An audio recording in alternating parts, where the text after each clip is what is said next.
What's up, everybody? J-Heat Sports Media coming at y'all again with that fire as always, spitting the hot topics and getting the sports conversation started.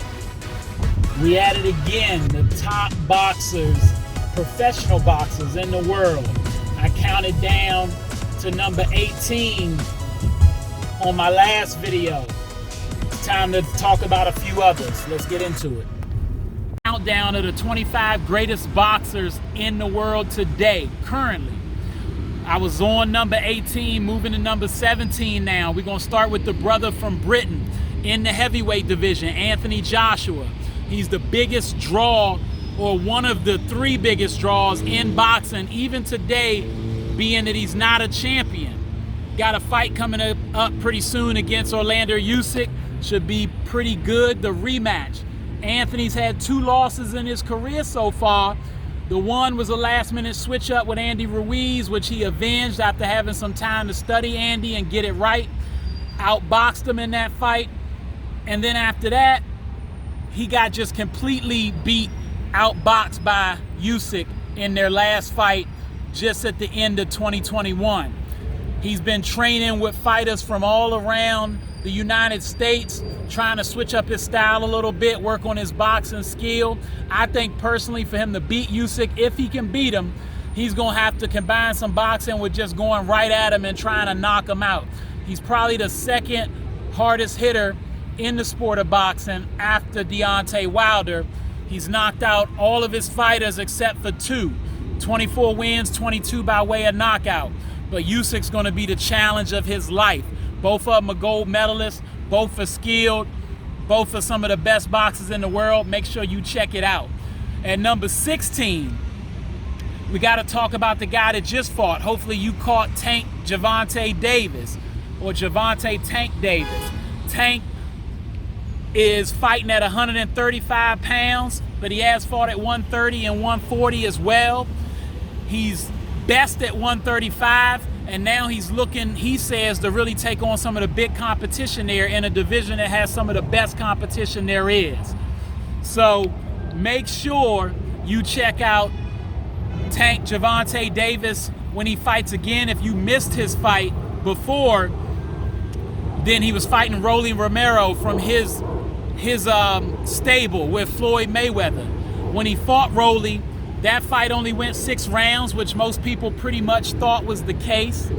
I don't think anybody, especially myself, saw it going too much further than that. Tank was fighting off the back foot a lot. Some people thought he was running. Others would say he was setting him up for that shot. And he pretty much said right before he knocked him out, told Tomofio Lopez, who was in the crowd, that the fight was about to end. He had figured out Rolly, and that's just what happened. Walked into a left hook, knocked him out. They call him Tank because he's fought 27 fights, knocked out 25 of those opponents. They say he's a mini Mike Tyson, but the brother can actually box too and has a decent chin. He's from the Maryland area where I'm from. So I hope he continues to do well, and we need to see him in some bigger fights soon. Then we got at number 15 and number 14, put them in whatever order you want, the Charlo Brothers. Hard for me to judge who's better. People probably will rank Jamel a little bit higher right now because he's the undisputed champion at 155 pounds, and he's talking about moving up to 160. For new challenges and new belts, and to make way for his stablemate Earl Spence to come up to 155. Jamel has fought everybody at 155 and took his time getting each of those belts and went through some challenges too. Lost to Tony Harrison, avenged that loss with a brutal knockout, showed how his skill level was against him, outboxed him and knocked him out, and then tied in a draw against Brian Castano, avenged that by dropping him as well, knocking him out. So he's unquestioned the undisputed 155-pounder and deserving to be close to some people's top 10 pound-for-pound list, but I don't quite put him there. And his brother, who they like to call Big Charlo, is a 2-weight class division champion at 155 and 160, undefeated. Like his brother's had over 30 fights. Neither one is a big-time knockout artist because they've won a lot of fights by decision, but both have been great in the sport of boxing. And Jamal has a fight coming up in June. Make sure you check that out before he moves to 168, which is another one of the big time divisions in boxing. And he's got some guys that he's headhunting up there by the name of a guy I already talked about in David Benavidez, and you all have heard of Canelo Alvarez. So that's just some of the boxers. I got a few more. Let's get into it. So the other boxers on my list, talking about the 27-year-old out of Philly, Stephen Fulton. He's boxing at 122 pounds, and this gentleman is one of the most highly skilled boxers in the sport today. For me, I've got him at number 13 right now. But that being said, I think he's on his way to top 10 pound for pound best in the world, unified champion. Had guys ducking him at first when he was trying to claim his spot and get his belts when other guys were champions. He got a fight this weekend against a guy on Showtime who was one of those people who didn't give him the opportunity, and now he's making sure to give this guy the opportunity to get at his belts. Hopefully he gets a chance to be undisputed at 122, but with his skill and his grit and determination, I'm not so sure if he's going to get that fight or not. But make sure you watch out for Stephen Fulton for sure, and check him out this weekend, Saturday night on Showtime, June 4th. Then got a couple guys in their early 30s who on a lot of people's lists, whether it's the Ring Magazine, ESPN at times in their career, and others, have been ranked in the top 10, sometimes top 5 pound for pound fighters in the world. Fighting at 115 pounds, definitely highly skilled, and definitely guys that are some of the best still in the sport of boxing. At number 12, Juan Francisco Estrada. You probably have heard of him, and if you haven't, make sure you check him out. Highly skilled, got a lot of power too for that size.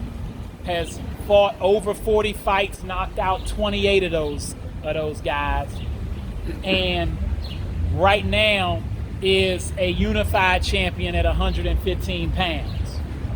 A warrior, definitely worth watching.